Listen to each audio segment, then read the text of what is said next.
네, 이제 지난 영상에 이어서 오늘은 얼굴 외상 중에서 연조직 손상에 대해서 이야기해 보려고요. 지난번 영상에서 보여드린 것처럼 왼쪽에 있는 부분, 얼굴의 피부나 근육이나 신경, 입술, 침샘 이런 것들이 다 연조직의 부분인데 그 연조직이 손상되는 것들에 대해서 이야기를 해보려고 해요. 맨 첫 번째 흔한 외상인 열상이랄지 찰과상 이런 것들을 포함하는 열린 상처에 대해서 먼저 간단하게 이야기해 보려고 해요. 개방성 상처, 열린 상처라고 하는데 그림을 보시면은 얼굴 부분이 아니라 손 부분을 나타내긴 했지만 찰과상이라는 거는 이렇게 바닥이나 이런 거에 피부가 쓸려서 발생하는 게 찰과상이고, 열상은 열이 나서 생긴 상처가 아니라 찢어진 상처를 열상이라고 해요. 가상이라고 하는 거는 날카로운 물체, 봇이나 칼 이런 거에 찔린 게 자상이에요. 그리고 박탈상이라고 하는 거는 피부가 박탈됐다, 떨어져 나갔다.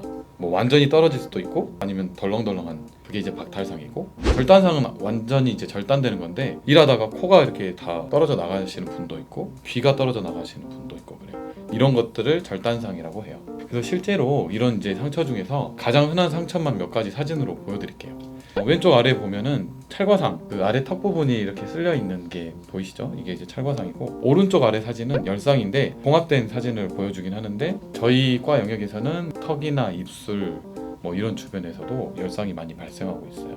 이런 케이스들 중에서 어떤 연조직 손상 많이 보셨어요, 선생님은? 제일 흔한 열상은 이제 찰과상은 기본으로 기본 옵션으로 달고 오고 찢어져서 벌어지는 열상이 가장 흔하죠. 그리고 관통상 가끔씩. 이게 보통은 한꺼번에 오는 경우가 많아요. 근데 얼굴 이제 연조직만 손상되는 게 아니라 그때 말씀드린 것처럼 치아 파절, 턱 부러지는 것까지 한꺼번에 오는데, 예를 들면 얼굴이 찢어졌어. 그럼 어떻게 해야 되는지 난감하잖아요. 병원을 어떻게 가야 되는지 또는 어떤 병원을 선택해야 되는지 다 난감할 건데, 이런 문제가 생겼을 때 어떻게 응급처치해야 되는지가 시술 또는 수술을 하고 나서 애후에 되게 중요하기 때문에 응급처치에 대해서 이야기를 해볼 거예요. 선생님이 생각하시기에 우리가 찢어졌을 때 가장 중요한 게 뭘까요? 응급처치할 때 항상 가장 중요한 거는 씻고 촉촉하게 덮는다. 요거 세 가지만 기억하시면 되는데 오늘 자세하게 과장님께서 설명해 주시죠.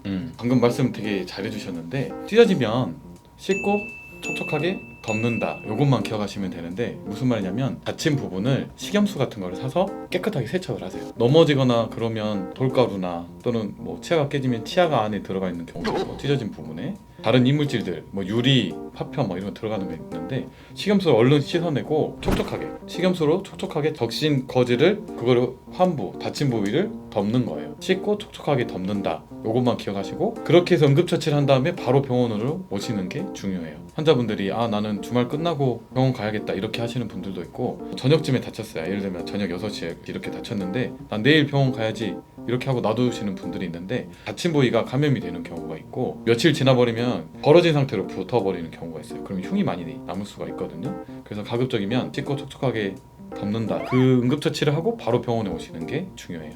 그래서 이제 골든타임은 어떻게 될까요? 이게 되게 좋은 질문인데, 다른 시술을 할 때도 골든타임 이야기를 많이 했잖아요. 찢어지고 나서 가급적이면 얼굴 부분은 8시간에서 12시간 내에 병원에 오셔서 봉합하시는 게 좋아요. 원문에서는 다치고 나서 6시간이 지나면 그 다친 부위에 세균이 감염될 확률이 높아진다고 하고요. 그리고 이게 시간이 많이 지나게 되면은 벌어져 있던 부분이 그냥 붙어버리면 흉이 많이 남을 수가 있거든요. 이게 무조건 8시간에서 12시간에 이렇게 꼬매야 되는 건 아니에요. 지연봉합이라고도 하거든요. 바로 꼬매면 안 되는 게 있어요. 예를 들면 폭죽놀이 하다가 다쳐서 화상을 입었다거나, 사람이나 동물이나 이런 거에 씹어서 상처가 생겼다거나, 아니면 상처 부위가 고름 같은 게 많이 나고 감염 같은 게 되면 바로 꼬매면 오히려 감염이 심해지고 봉합 부위가 안 붙을 수도 있거든요. 그런 경우는 24시간 지나서 꼬매는 경우도 있어요. 자, 그러면은 무조건 병원에 와야 될까요? 꼭 그런 건 아니에요. 저희들이 축구 같은 거 하다가 넘어졌을 때 약간 쓸려 있는 상처, 살짝 찢어진 상처 때 잘 안 오잖아요. 깊이가 아주 얕은 경우, 그리고 찢어진 부위가 눈에 보이지 않을 정도로 선처럼 이렇게 잘 붙어 있는 경우는 안 와도 되는 경우가 있어요. 그런 경우에는 아까 말씀드린 것처럼 씻고 촉촉하게 덮는다만 기억하시면 되거든요. 제일 좋은 거는 식염수가 좋지만 만약에 없으면 흐르는 물에 이렇게 씻으시는 거예요. 그 다음에 약국 가면은 빨간 약이라고 하는데, 빨간 약, 베타딘, 포타딘 이렇게 말하는데, 사서 이제 환부에다 이렇게 다친 곳에다가 발라요. 톡톡톡 두드리듯이 바르고, 그리고 한 1분 정도 지나고 나면은 세균을 죽이는 효과가 있거든요. 그리고 나서 식염수로 또 이렇게 톡톡톡 두드리면서 소독을 해주시고 붕대나 테이프로 감싸면 되는데, 여기서 주의할 거는 얼굴 부분에 소독은 과산화수소나 알코올로 안 하시는 게 좋아요. 영화 같은 데 보면 네네. 총 맞거나 얼굴 상처 같은 거 있을 때 알코올로 네네네. 소독하고 그러잖아요. 네네네. 효과가 있는 건가요? 알코올로 안 하시는 게 좋거든요. 과산화수소는 절대 안 되고 알코올로 안 하시는 게 좋아요. 어떻게 생각하시나요? 외국 술은 도수가 높아서 효과가 있지 않을까. 저도 전쟁통이라면 알코올로 해도 될 것 같긴 해요. 근데 이제 과산화수소 같은 경우는 이제 얼굴 바깥쪽에다가 그 소독을 하면 거품 같은 게 막 일어나고 조직이 이렇게 그 더 흐물흐물해져서 흉터가 많이 남을 수가 있거든요. 알코올도 농도가 높은 걸로 하는 경우는 뭐 특별히 문제가 없는데, 알코올을 넣는 순간 되게 많이 아파요.